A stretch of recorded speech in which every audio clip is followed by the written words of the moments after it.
फक्त मराठी.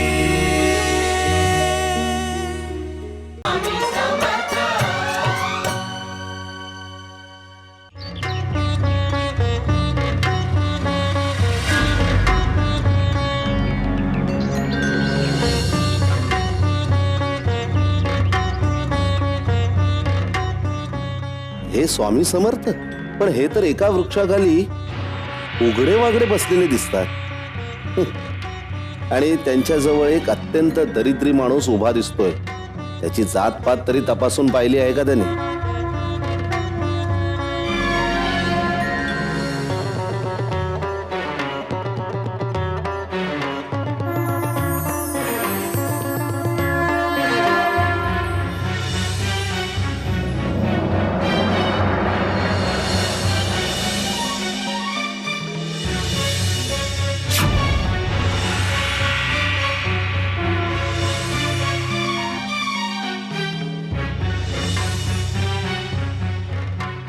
हे काय?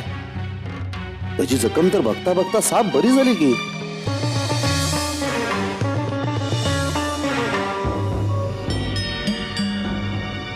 स्वामी समर्थ महाराज की जय. स्वामी समर्थ महाराज की जय. स्वामी समर्थ महाराज की जय.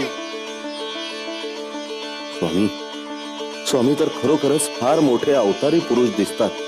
मला माझा मार्ग तेच दाखवतील.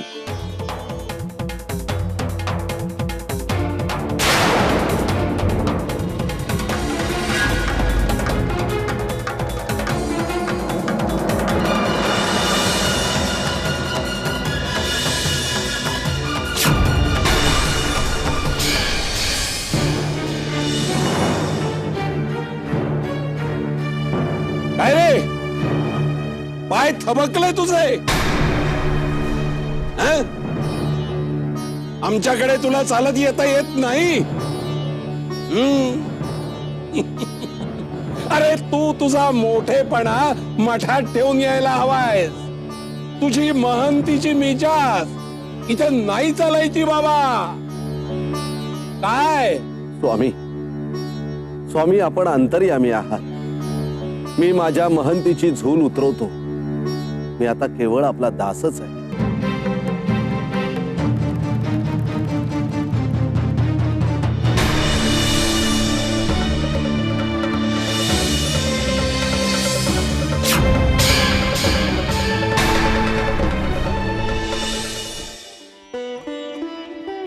स्वामी महाराज आपले दर्शन झाले. मी कृतकृत्य झालो. आता आता माझी मनोरथ पूर्ण होणार. ही माझी महंती काय चुलीत घालायचे? आता मला आपल्या चरणांशिवाय काहीही नको. स्वामी स्वामी मला मोक्षाचा मार्ग दाखवा. काय रे, मोक्षाचा मार्ग म्हणजे काय? तुला बाजूच्या गावात जायचा मार्ग वाटला काय? दाखवली दिशा की सुटला त्या दिशेनी? त्याकरता मोठी दिव्य पार पाडावी लागतात. स्वामी तुम्ही सांगाल ते काम मी करेन. ठीक आहे, तो बघ बाजूला गोठा आहे. जा, त्या गोठ्यातल्या गाईचं शेण गोळा कर. आणि त्या शेणाने हे अंगण सारवून काढ. काय जमेल ना? हो, जशी आपली आज्ञा.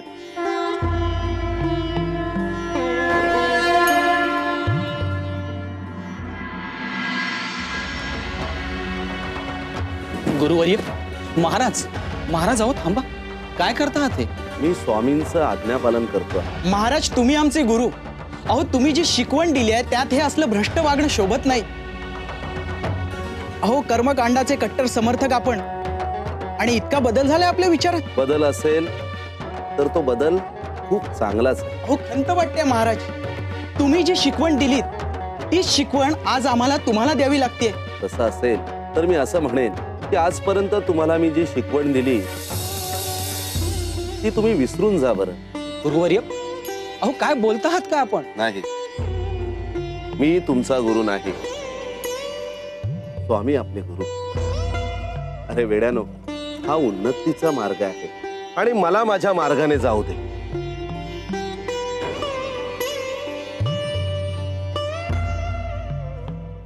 महाराज, ही असली हलकी कामं आपण करू नयेत, ह्यासाठी आम्ही आहोत. हो, आम्ही आपणास असल्या हलक्या सलक्या कामास हात लावू देणार नाही. काम कोणत्या प्रतीचं आहे हे आम्हाला ठाऊक नाही, पण हे काम माझं आहे एवढं मला कळतं आणि माझं काम मला करू दे. तुम्ही आज जा आणि स्वामींची सेवा करा. महाराज, आपण मठात परत चलावं. आपल्याला काय कमी आहे? आपला स्वतःचा मठ आहे. आपण तिथले मठाधीश आहात. माझ्यासारखे असंख्य शिष्य आपल्या वाटेला डोळे लावून बसलेत. अरे, असल्या अहित गोष्टींमध्ये मला गुंतायचं नाहीये. मला माझ्या मोक्षाची तळमळ लागली.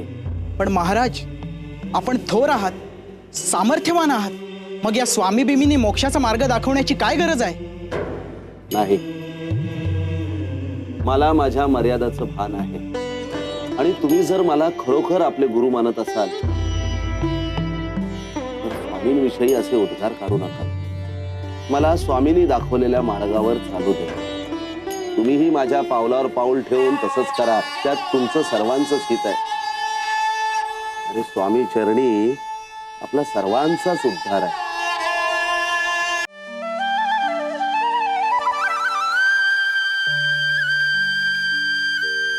सिद्धप्पा, हा स्वामी.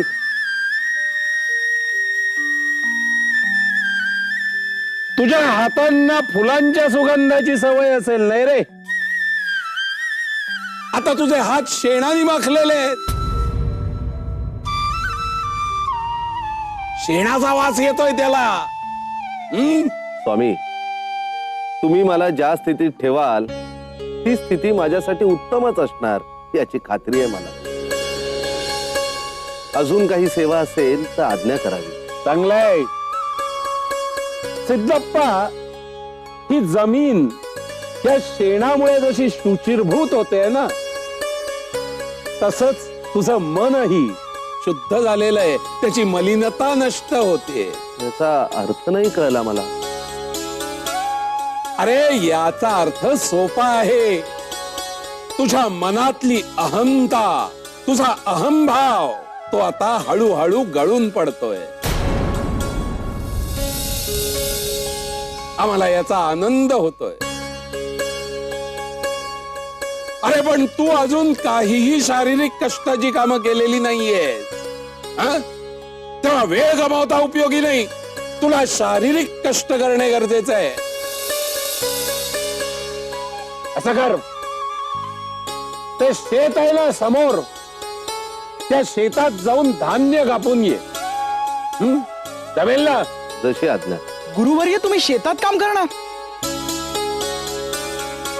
काय रे, तुम्हाला का काळजी वाटतेय?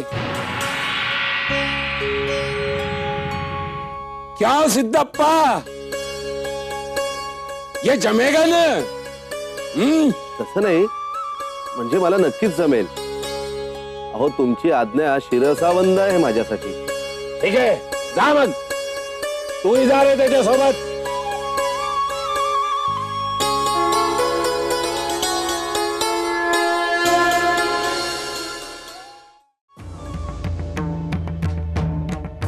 गुरुदेव, तुम्हाला खूप थकवा आला असेल ना? खरंच, तरी आम्ही म्हणत होतो की हे आपल्यासारख्याचं काम नाही. ते स्वामी काहीही सांगतात आणि तुम्ही ऐकता. खरंच तुम्हाला त्रास होत असेल ना? हो, खूप त्रास होतोय. अरे, तुमच्या अशा बोलण्याचा त्रास होतोय मला. स्वामी खरंच धन्य आहे. मला त्यांनी जे दिलं, काय दिलं त्याने? अवर्णीय आनंदाची अनुभूती. या शेतात काम करताना मला खूप आनंद मिळाला. याचा अनुभव मी यापूर्वी कधीच घेतला नव्हता. माझ्या आयुष्यातील एक विलक्षण क्षण आहे हा. आजपर्यंत केवळ मठाच्या 4 भिंतीमध्ये मी अध्यात्मावर प्रवचन देत होतो, अध्यात्माचं महत्व सांगत होतो. पण खरं अध्यात्म हे निसर्गाच्या सानिध्यात असतं हे मला आज जाणवलं. स्वामींनी मला यातून बाहेर काढलं. अरे, अध्यात्माचं काम करताना आत्मा आणि परमात्मा यांचं मिलन होणं आवश्यक असतं. एवढी मोठी शिकवण स्वामींनी मला दिली. मनावरचे सगळे मळब दूर झाले, दम फिटले. मला वाटतं तुम्ही पण या आनंदाचा अनुभव घ्यावा. नको गुरुदेव, आम्हाला नाही झेपायचं. ह्या उन्हातानात पुरासारखं राबण्यात कसला आला ना. हातापायाचे तुकडे पडतील की काय असं वाटतंय. येतो आम्ही.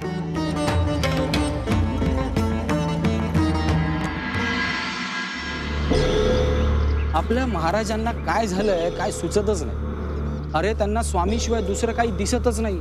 सदा सर्व काळ नुसता स्वामींचाच उदो उदो चाललेला असतो. तर आपणही तसंच करावं असं त्यांना वाटतं. आपण एवढा विश्वास का ठेवायचा स्वामींवर? आपले सिद्धप्पा देखील स्वामीं एवढेच सामर्थ्यवान आहेत. बरोबर. आपल्याच महाराजांनी त्या स्वामींना असं शरण जायला नको. सिद्धप्पांना आपण आपले गुरु मानतो, पण सिद्धप्पांनी तर आपला गुरु बदलला. एक पूर्व म्हणतो तर दुसरा पश्चिम. नक्की कोणाची शिकवण खरी मानायची? काही नाही रे, त्या स्वामींनी आपल्या महाराजांवर भूल घातली. आपण काय इतके कच्चे नाहीयेत. आपण आपलं कर्तव्य पार पाडायचं. म्हणजे नक्की काय करायचं? अरे त्यांना जी मोहिनी घातली आहे ना ती उतरवायची. आपल्या महाराजांचं महत्व आणि महात्म्य खुद्द त्यांनाच आणि त्यांचे गुरु स्वामी यांना पटवून द्यायचं. आणि त्यासाठी आपण एक काम करू. ते स्वामी आपल्या महाराजांपेक्षा श्रेष्ठ नाहीत हे सिद्ध करायचं. अलीकडेच मी भगवद्गीता हा ग्रंथ वाचला. त्यातला एका श्लोकाचा अर्थ मला समजला नाही. मी बऱ्याच जणांना त्याचा अर्थ विचारला, पण भल्या भल्यांनी हात टेकले, माघार घेतली. त्या श्लोकाचा अर्थ आपण त्या स्वामींना विचारू, मग कळेल त्यांची विद्वत्ता. अगदी उत्तम उपाय योजलायस तू. आजच काय तो सोक्ष मोक्ष लावून.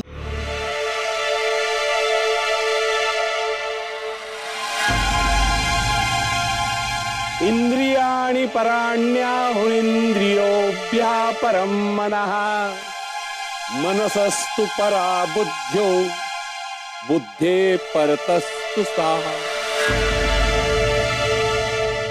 हाच श्लोक, याचाच अर्थाचा मला उलगडा झाला नाही. गीतेतल्या 3ऱ्या अध्यायातला 42वा श्लोक आहे हा. भगवान श्रीकृष्णांनी या श्लोकात कर्मयोग सांगितलेला आहे. बाह्य शरीरापेक्षा इंद्रिय श्रेष्ठ. इंद्रियांहून मन हे श्रेष्ठ. मनापेक्षा बुद्धी श्रेष्ठ आणि बुद्धीच्याही पलीकडे तो आहे आत्मा.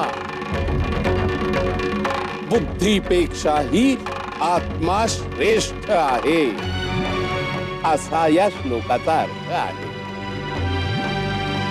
आला का लक्षात? बरोबर आहे ना? आम्हाला माफ करा.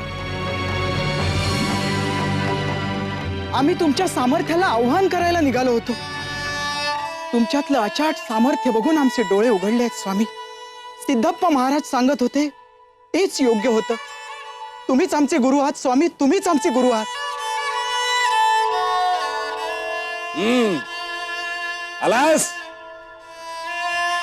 खूप श्रम केलेस. कसं काय वाटतंय? अहो, आजवर अशा आनंदाच्या रंगात रंगलोच नाही कधी. आपली लीला आगाध आहे. अहो, फक्त उपदेश न करता प्रत्यक्ष कृती करून मोठी शिकवण दिलीत तुम्ही आम्हाला. बरंच काम झालंय तुझं. दमलायस ना? तहान भूक अगदी विसरून गेलायस. काय भूक लागली असेल ना? भाकरी खायची आहे की नाही? पण ती पचणार का तुला? स्वामी, आपण कृपावंत होऊन जे अन्न द्याल ते मलाच काय, इतर सगळ्यांनाही पचेल. धनगरा, तुझ्याजवळ भाकरी आहे ना? आण, दे आला ती.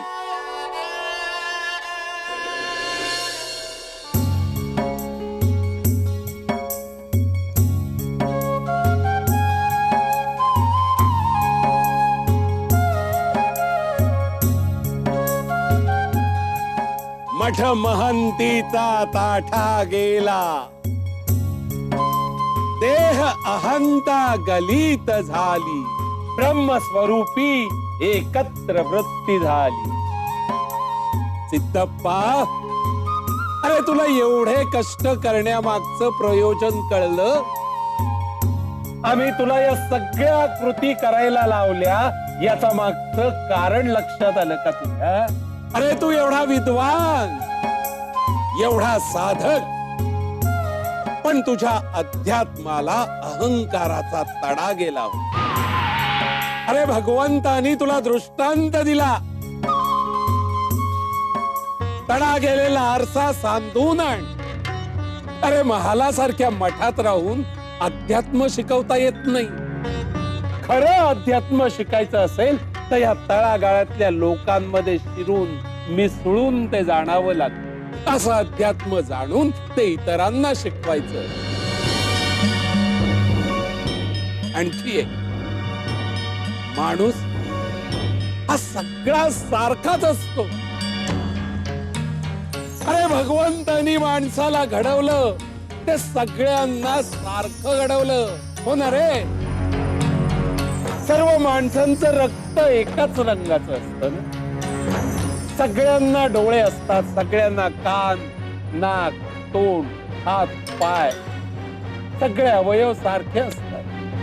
मग आपण माणसात भेद का करायचा? या जातीभेदाच्या भिंती का निर्माण करायच्या? अरे मनुष्य ही एकच जात आहे, आपण त्यात भेदाभेदाच्या भिंती निर्माण करतो. हा उच्च, हा नीच, हा हलक्या प्रतीचा, हा उच्च प्रतीचा. अरे एकाला उच्च लेखून दुसऱ्याला नीच लेखायचं आणि त्याचं शोषण करायचं.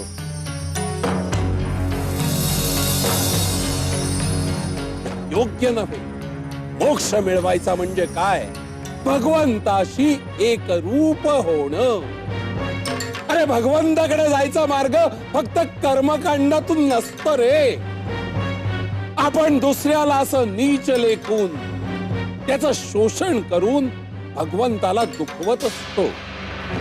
अरे ज्या भगवंतांनी या माणसांना निर्माण केलं, त्या माणसांमध्येच आपण उच्च नीचता निर्माण करून त्या भगवंताला दुःख देत असतो.